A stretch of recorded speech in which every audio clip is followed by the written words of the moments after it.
Hello dear student, how are you? कैसे हैं आप? और बताइए, हाउ इज़ योर स्टडी? आपकी पढ़ाई कैसे चल रही है? प्लीज़ कमेंट में मेंशन कीजिएगा। और आपका हेल्थ कैसा है, इसको ज़रूर मेंशन कीजिएगा कमेंट में, ठीक है? So welcome to my channel and today we have start this session. Topic है टाइप्स ऑफ इन्फ्लेशन, ठीक है?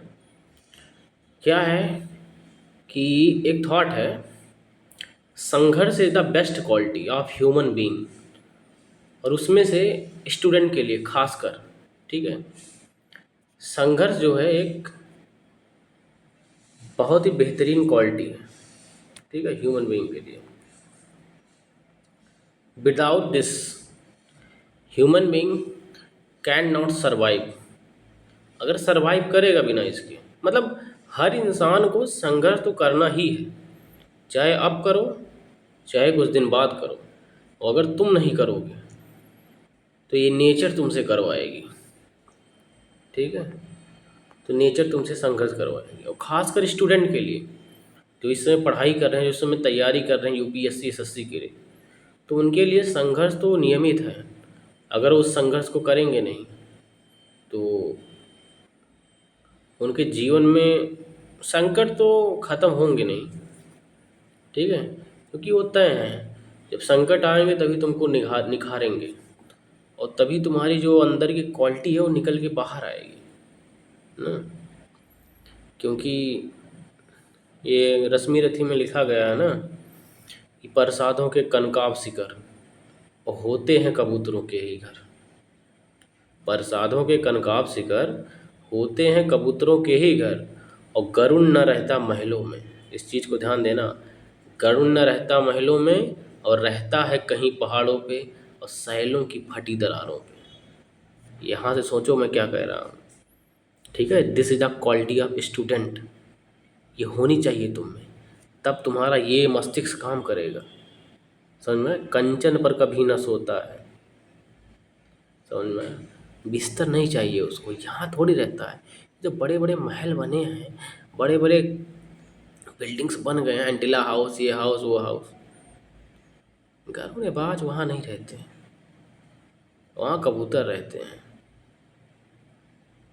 उनको पसंद है आराम, वो अपने जीवन में आराम करना चाहते हैं। गरुड़ और बाज और चील सब पहाड़ों में कहीं ऊंचाइयों पे जाके बैठते हैं, ऊपर एकदम, और वहीं से निशाना लगाते हैं। एक फायर हुआ, खटाक से तुम पलट गए। समझ में आया?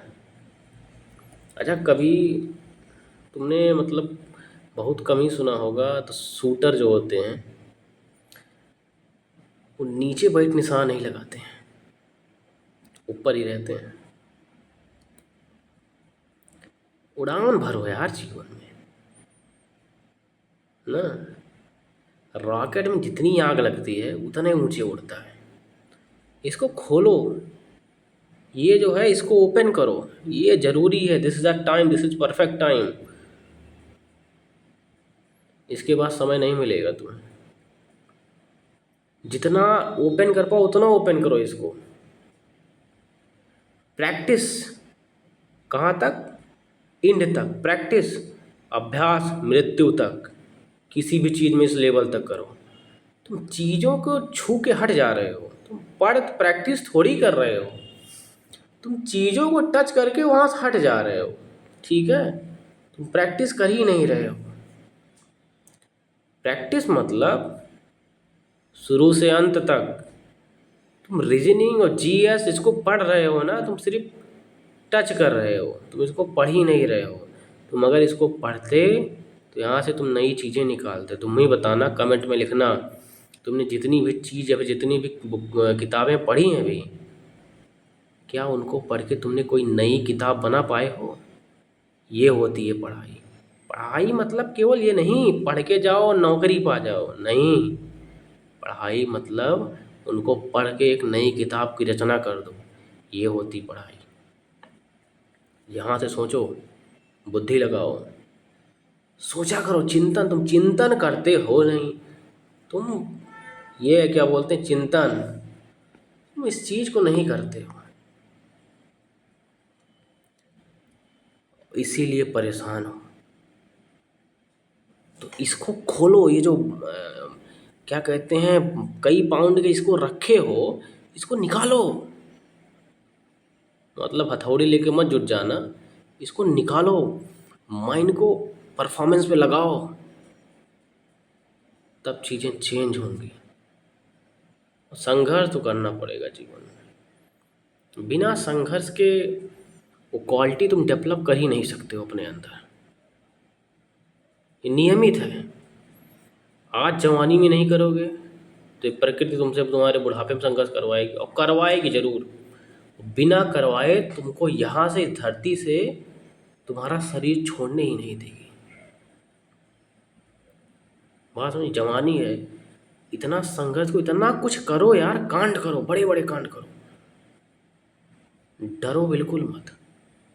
ऐसी ऐसी चीज़ों को मतलब करने का प्रण लो, चीज़ों को करने के लिए मतलब रूह कांप जाए। $2 बिलियन कल पैदा करेंगे, $3 बिलियन कल बनाएंगे, ट्रेन खरीदेंगे, जहाज खरीदेंगे। यहाँ से सोचो, तुम खुद ही मतलब सेल्फ ऑब्जर्व किया करो छोटे छोटे कामों में। जब बड़ी चीज पाने की चाह रखते हो ना, तो उसकी जो ऊर्जा निकलती है, एनर्जी, ये लाजवाब मोड में निकलती है। और यही एनर्जी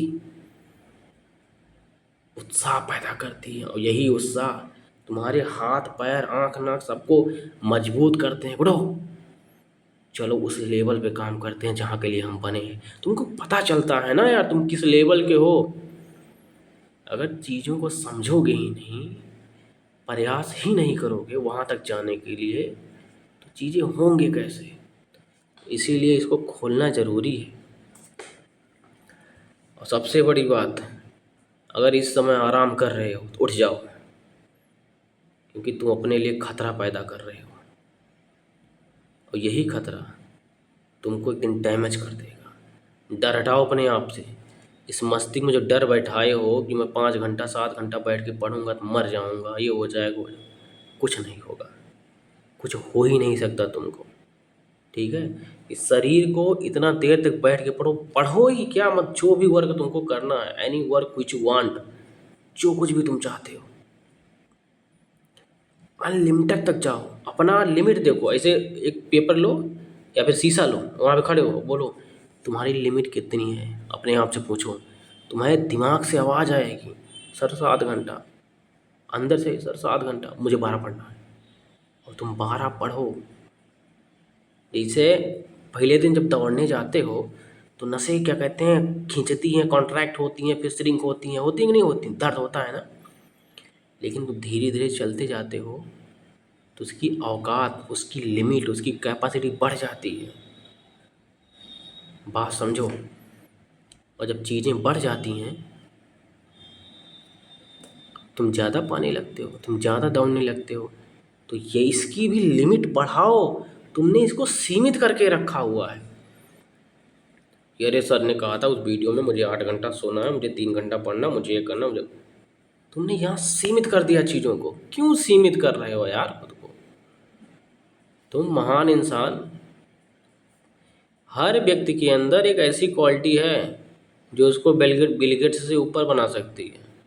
मैं तो कहता हूँ, इस संसार, चाहे मैं हूँ, चाहे तुम हो, चाहे जो हो, हर व्यक्ति बिल गेट्स बन सकता है। हर व्यक्ति उससे बेहतरीन बन सकता है।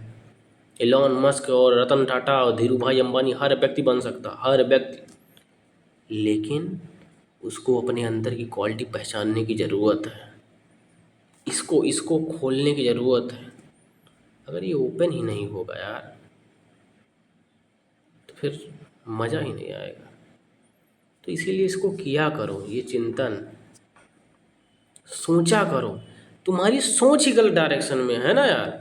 जब तुम सोचते हो, तुम डिप्रेसिव मोड में सोचते हो, तुम बड़ा करने के लिए सोचते ही नहीं हो। इसीलिए तुम्हारा मन तुम्हारे ऊपर हावी है, क्योंकि तुम्हारे अंदर का जो तापमान नहीं है, तापमान कमज़ोर है। अपने अंदर के तापमान को बढ़ाओ। T=T, एक तो फार्मूला मैंने बनाया था, क्या कहते हैं, ट्रैप=ट्रैक, मतलब उसको मैं नाम दे रहा हूँ T1। T1 इक्वल टू क्या बोलते हैं, T1।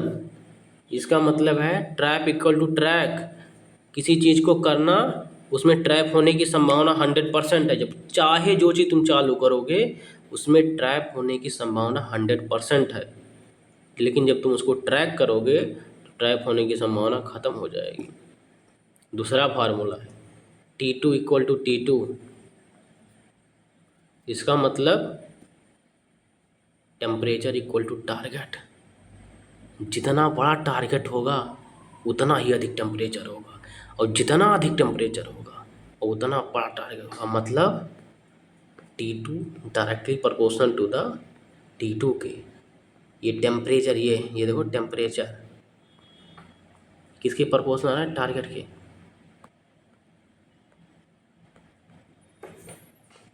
जिस व्यक्ति का तापमान जितना बड़ा होगा उसका टारगेट भी उतना बड़ा होगा। नहीं, तुम सोचना, खुद ही सोचना, कभी बड़ा टारगेट लेकर सोचो। ऊर्जा निकलती है अंदर से, और वही ऊर्जा तुम्हें उस लेवल पर पहुंचाती है जहां तक कोई सोच नहीं सकता है। बात समझ रहे हो कि नहीं? ये प्रक्रिया है। तो ये बढ़ाओ ना यार टेम्परेचर, तभी टारगेट मिलेगा यार। और इस दो फार्मूले फॉलो करो ना, तुम्हारा जीवन बदल जाएगा। ट्रैप इक्वल टू ट्रैक, किसी भी काम को चालू करो, T1 इक्वल टू 2, और ये भी दोनों डायरेक्टली प्रोपोर्शनल एक दूसरे के। और दूसरा temperature directly proportional to target, T2 directly proportional T2। इसको फॉलो करो, जीवन मतलब सुधर जाएगा। और सबसे बड़ी बात, इन सबको पाने के लिए तुम ध्यान करो। बात समझ में आई? यहाँ फोकस करो यार, मस्त रहा करो यार जीवन में। वो जवानी है क्या जिसमें मस्ती ना हो ना। और जब गाना वाना गाया करो, चीज़ों को बदल दिया करो, चेंज कर दो गाने को।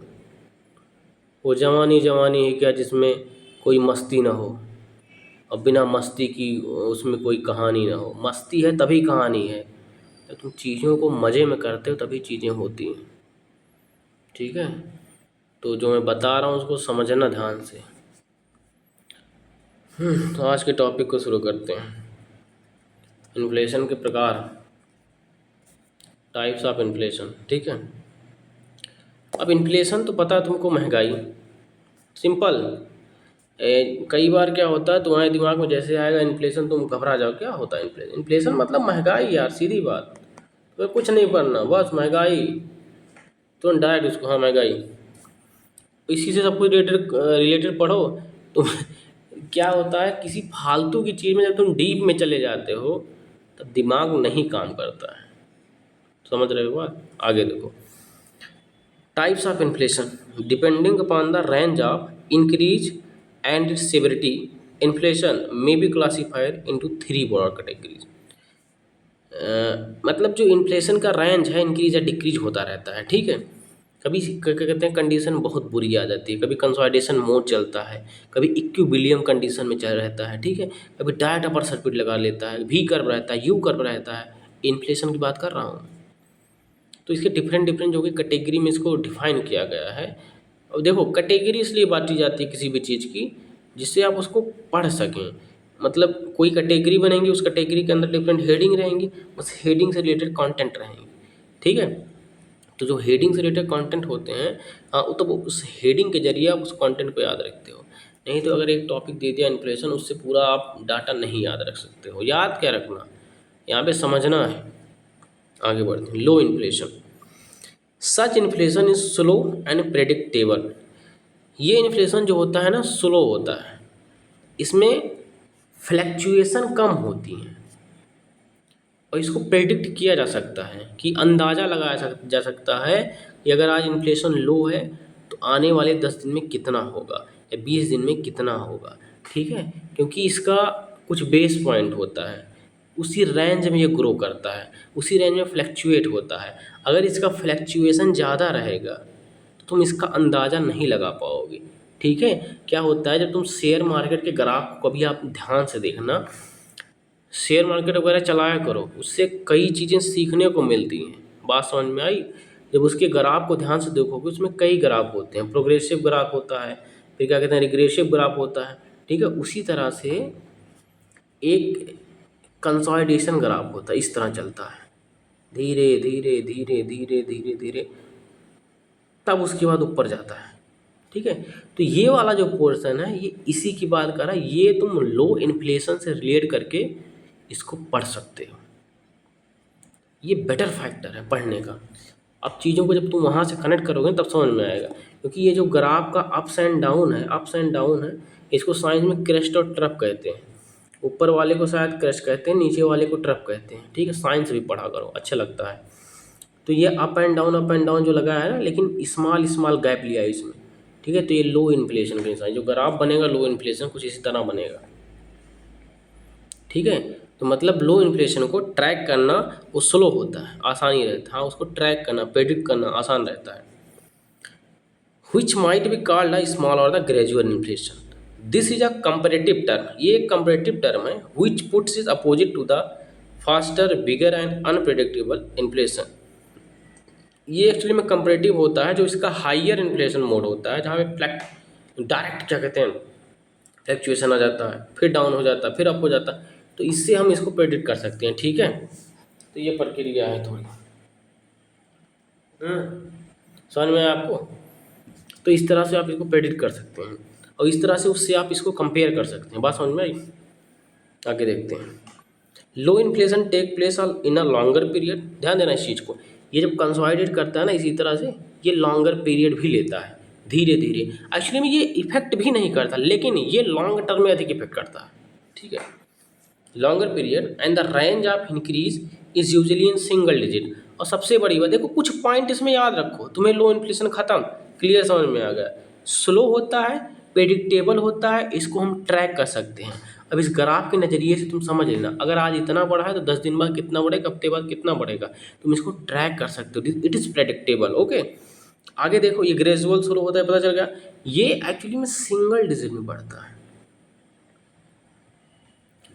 1 2 3 2.3 इस तरह पॉइंट में बढ़ता है ना, 2.3 2.4 2.5 2.6 7.8 7.9 या फिर माइनस साइड में, तो ये इस तरह से बढ़ता है। बात समझ में आई? Such inflation has also been called a creeping inflation, मतलब रेंगता हुआ इन्फ्लेशन बोलते हैं।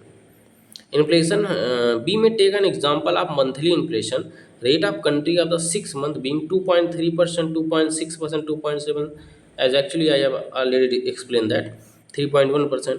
Here the range of change of 1.1% and over a period of 6 month. सोचो 6 महीने के आसपास इसका जो चेंजिंग रेट है 1.1 के आसपास, मतलब अगर आज 2.1 है तो अभी कल 2.2 हो जाएगा आफ्टर 6 मंथ, वही बता रहे हैं ना। बात समझ में आई? अगला टॉपिक है गैलोपिंग इन्फ्लेशन। इसमें क्या है, this is a very high inflation running in the range of double digit. यहाँ पे बस एक चीज़ फोकस करना, डबल या ट्रिपल डिजिट। ये क्या होता है गैलोपिंग इन्फ्लेशन, ये डबल डिजिट, ठीक है, डबल और ट्रिपल डिजिट में होता है।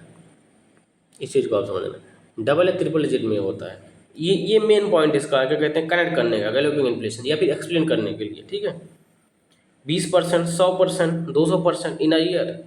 ठीक है, इन द 1970 में एंड 1980 में many Latin American countries such as Argentina, Latin America समझ रहे हो, साउथ अमेरिका की बात हो रही है, Chile, Brazil had such rate of inflation. यहाँ सब क्या कहते हैं 70 और 80 के दशक में 1900 इस प्रकार का इन्फ्लेशन देखा गया था। आफ्टर सेकेंड वर्ल्ड वार के बाद क्या कहते हैं लेमन क्राइसिस, कई कंपनियों का एक्चुअली में उस समय क्या था, 70 और 80 का जो दशक था ना वो क्राइसिस का दौर था। ठीक है, क्योंकि नई नई कंपनियां फॉर्मेशन हुई थी। अब they don't have knowledge of the how to manage budget, budgetary information नहीं थी, मॉनेटरिस्टिक पॉलिसी के बारे में ज़्यादा पता नहीं था। This is the reason behind that why they are failing, इसीलिए क्राइसिस ज़्यादा आती थी। आज के समय तुम देखो शेयर मार्केट में जो स्टॉक हैं, कई अच्छी अच्छी कंपनियां हैं, वो डायरेक्ट गिरती नहीं है। व्हाई दिस इज रीजन, ये रीज़न यही, उनके पास नॉलेज आ गया, प्रैक्टिस आ गया, एक्सपीरियंस आ गया। इन सब कारणों से उनका गिरना थोड़ा असंभव टाइप हो गया, क्योंकि उनके पास डाटा है, वो ट्रैक कर सकते हैं, कई चीज़ों को बता सकते हैं, समझा सकते हैं। ठीक है, this is logic behind that. In the range of 50 से 700% the Russian economy did so such inflation after the disintegration of ex USSR in the late 1980। और सबसे बड़ा रीजन था 80 और 70 के दशक के जो इन्फ्लेशन आए थे, डबल या ट्रिपल डिजिट के फॉर्मेशन के, यूएसएसआर का टूट के विखंडन होना था। This is the biggest reason behind that. क्योंकि अमेरिका ने यूएसएसआर को तोड़ा, ठीक है, उसकी कहानी अलग एक दिन सुनाऊंगा। तो उसके बाद क्या कहते हैं, कई लोगों का इन्वेस्टमेंट वहाँ था और वहाँ से कई लोगों का इन्वेस्टमेंट था, ठीक है। तो देशों का जब अलग अलग बनना होता है तो उसमें बहुत टाइम होता है यूनाइट करने, टाइम मतलब लगता है कि कंट्री को सेटअप करने के लिए, उसके बाद नए प्रोसीजर फॉलो करने के लिए। तो इस कारण से क्या एक्चुअली में क्या होता है, डेवलपमेंट और प्रोग्रेस में क्या कहते हैं, ग्रोथ रुक जाती है, इसीलिए इन्फ्लेशन होता है, समझ में। Contemporary journalism has given some other name to the inflation, जैसे कि इसी को गैलोपिंग इन्फ्लेशन को और नाम दिया गया, जैसे कि hopping inflation, jumping inflation. Jumping inflation इसलिए कहा है क्योंकि ये देखो ऊपर गया, बॉल की तरह ऊपर नीचे हो रहा है और मूव इसका हाई है। Due to this you can say it this is jumping inflation. Okay, running हो गया, रनवे इन्फ्लेशन हो गया। तो this form of inflation is large and accelerating, मतलब डबल या ट्रिपल डिजिट में होता है ये लार्ज, और एक्सेलरेटिंग होता है और तेज़ी से मूव करता है, ठीक है, इसकी स्पीड ज़्यादा होती है। It's not a creeping inflation which actually you already read it, which might have the annual rate in million और इवन ट्रिलियन। इसका जो एनुअल रेट होता है वो मिलियन और ट्रिलियन में होता है, नॉट इन थाउजेंड, ठीक है। In such inflation not only the range of increase is very large but the increase take place in a very short span of time. ध्यान देना इस चीज़ को। इसका एक्चुअली में देखो, अगर कोई भी चीज़ अधिक मात्रा में उछल कूद करेगी ना, उसकी ऊर्जा तो खत्म होगी। उसी तरह से इन्फ्लेशन की भी ऊर्जा जाती है, उसका जो बैकअप पॉइंट होता है जिसके कारण इन्फ्लेशन आता रहता है, ऊपर नीचे करके ख़त्म, मतलब पीरियड इसका शॉर्ट होता है, कहने के तात्पर्य, ठीक है। तो लॉजिक है जो, but the where prices shoot up overnight, रातों रात प्राइसेस सर से आसमान छू गए, फिर सर से नीचे चले आए, ठीक है। तो इस चीज़ को समझो। हाँ, तो ये प्रोसेस है। आज तुमने शेयर मार्केट प्राइस देखा, ये हुआ नहीं तभी जल्दी में क्या कहते हैं उसको, इलेक्शन के टाइम अमित शाह जी ने बयान दिया शेयर मार्केट प्राइस भागने वाले हैं, निपटी 1500 पॉइंट, कि मतलब कंपनियां 10%, 20%, 30% एक ही दिन में क्रॉस कर रही हैं। तो this is the logic behind that, समझ में। In the best example of hyper inflation that economics site is of Germany after the first world war. पहले विश्व युद्ध के बाद जर्मनी में देखने को मिला। In the early 1920s at the end of 23 prices were 36 billion times, listen that, you need to notice that 36 billion time higher than the 2 year earlier, ठीक है, 36 बिलियन टाइम 2 साल में। और this inflation was so severe that papers German currencies and the क्या ना Dutch क्या ना ड्यूटेच DUTSCH आप पढ़ लेना इसको, mark were more valuable as stove fuel than the actual money, ठीक है। Some recent example of the hyper inflation had been the Bolivian inflation. Bolivian inflation वो भी एग्जाम्पल है ना इसी के साथ, ये 1985 के दौरान हुआ था। 24,000% पर एनम। वेनेजुएला का भी कंपेयर करना, 24,000% इन्फ्लेशन, सोचो 24,000%। अगर तुम क्या कहते हैं 50,000 रुपया शेयर मार्केट में लगाओ और पैसा क्या कहते हैं ये रातों रात 24,000% बढ़ जाए, करोड़पति, समझ में आया। तो इस चीज़ को लॉजिक समझो। और कहूँ घट जाए भिखारी। तो इस चीज़ को समझो। And यूगोस्लावियन inflation of 1993 20% per day 20% बढ़ रहा है, एक साल में तबाही। The latest example has in Venezuela का नाम आ गया। Annual inflation of over 53 million, look at this, 53 million % by 19। ये तो करंट डाटा वेनेजुएला का, ये सब अमेरिका कारस्तानी है, देख लो। रिस्क लेना, लेकिन रिस्क को कैलकुलेट कर लेना, ट्रैप इक्वल टू ट्रैक। क्योंकि अगर ट्रैक नहीं करोगे जी, अपने देखो अपने माइंड भर कैलकुलेट करो ना यार।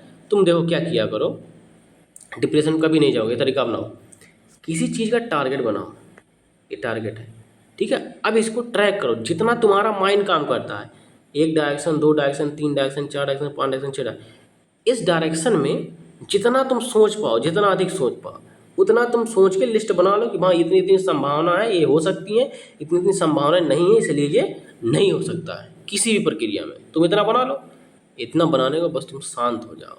अब बस उसके बाद कर्म फल पे ध्यान दो, तुम्हारी जीत निश्चय है। ये प्रक्रिया केवल 2% करते हैं, इतना करने को तुम सोचते नहीं हो, चाहे ना हो भाड़ में जाए, लेकिन हम तो करेंगे। तो 2% में आओ, सब आओ 2% में, जितने भी लोग सुन रहे हो, ठीक है। Currency of Zimbabwe was declare worthless and by the economist in the wake of rise in annual inflation 90 billion trillion percent. What a logic. सन 2008, such an inflation quickly leads to a complete loss of confidence. Listen that, complete loss of confidence in the domestic currency. People start opting for other form of currency. वो search करने लगे कुछ लोग। देखो, inflation आया, महंगाई बढ़ी, currency कीमत खत्म, पॉलिटिकल क्राइसिस आया, गवर्नमेंट स्टेबल है नहीं, लोग कहाँ जाएंगे? बार्टर सिस्टम पे जाएंगे, क्योंकि जब भिखारी हो जाओगे, करेंसी रहेगी नहीं, कुछ खरीद नहीं पाओगे, तो जी हजूरी करके भैया तुम हमको चावल दे दो, हम तुमको गेहूँ दे देंगे, तुमको आलू देना 2 किलो, हम तुमको परवल दे देंगे, तो इसी पे जाओगे ना यार। फोकस करो। पीपल स्टार्ट ऑफ, इसीलिए इकोनॉमिक पढ़ो हमसे, ठीक है। कुछ प्रक्रिया होने लगी बाहर, कुछ प्रक्रिया होने लगी थी, ठीक है। तो ये डोमेस्टिक करेंसी, तो मतलब लोग भगाने लगे और क्या कहते हैं, वाटर सिस्टम की तरफ जाने लगे इन्फ्लेशन के दौरान। तो ये प्रक्रिया है। For example, physical asset gold and foreign currency also known as inflation proof asset, ठीक है। बात समझ में आई? People mind switch to water exchange. आगे देखते हैं। अब लोग वाटर एक्सचेंज की तरफ भागने लगे।